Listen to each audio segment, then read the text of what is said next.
The Legend of Zelda Tears of the Kingdom brings an incredibly fun and diverse combat system in the form of weapon fusions.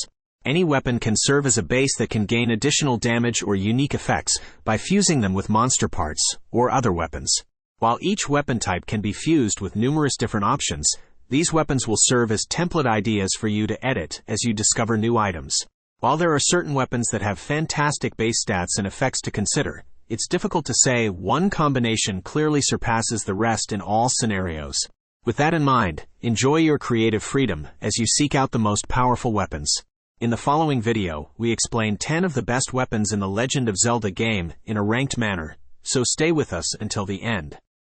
The Reaper is an excellent choice when paired with a strong fusion item like a Captain Construct Horn or something similar. This is your classic workhorse sword that will not only deal solid amounts of damage but also should swing quickly, depending on how heavy your fusion choice is.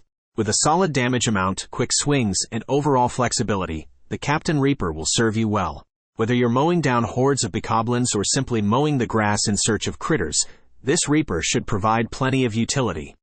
The spiked iron ball hammer is one of the most powerful weapons available with rock-crushing capabilities to boot. Whether you need to clear some rocks during an enthralling side adventure or need to take a boss out, the spiked iron ball hammer can handle anything thrown at it. The slow swing speed is extremely punishing, so be sure to save this valuable burst damage option for stunned enemies. Charging your swings while an enemy is immobile will yield the best results for this one, so be patient and line up your swings for the biggest bang. Bows are undeniably one of the best options for foes that require you to stun them before they become vulnerable.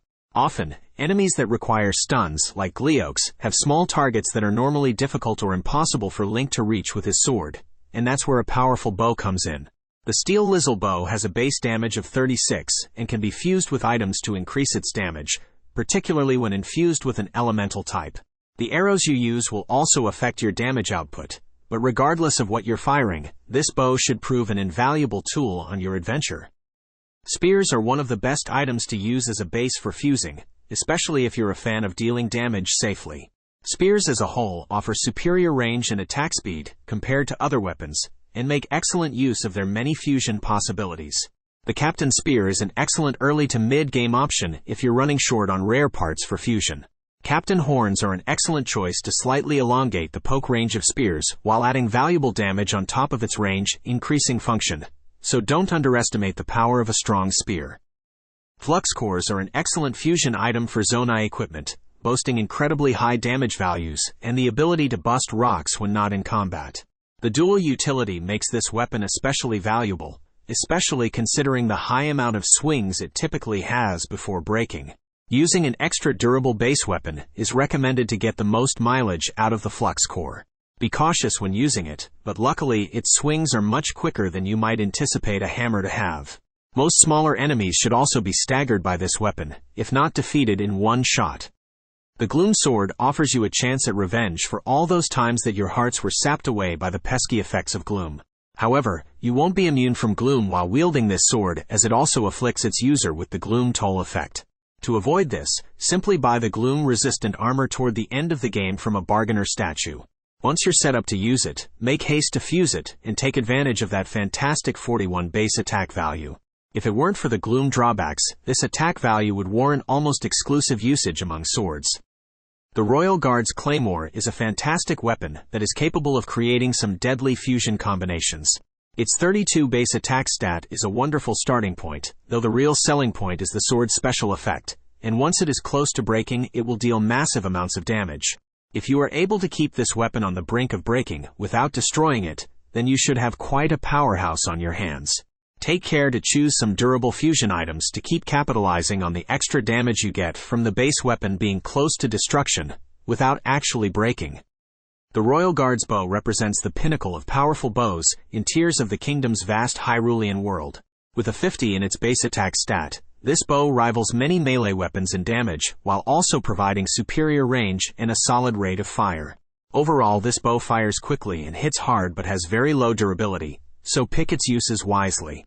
Unfortunately, it will take some time to acquire, as the best place to grab one that's guaranteed is in Princess Zelda's study, so keep an eye out for that room when you're in Hyrule Castle. The white-maned Lynel Blade stands alongside its other Lynel-fused weapons as some of the most powerful weapons in Tears of the Kingdom. You'll need a white-maned Lynel saber horn part from a Lynel of the same name to use as a fusion material, and the 44 attack this part adds to your weapon is staggering. When combining a Lynel saber horn with something like the Royal Guard's Claymore, you can expect a hard-hitting weapon that will hammer enemies into the ground. Adding the additional power before breaking will make this weapon hit harder against Lynels than almost everything else in the game, so get your hands on one ASAP. The Master Sword is the only renewable weapon in the game, as it does not break once worn down like other weapons. It's a bit ironic that the Master Sword is unbreakable when the first time we see it in Tears of the Kingdom, it's broken. That aside, once you find all the geoglyphs and pass a stamina test, like the heart test on the door at the beginning, the sword is yours. You can equip any fusion items you'd like on the Master Sword to imbue it with elemental properties or excessive amounts of damage from certain items, like Lynel parts.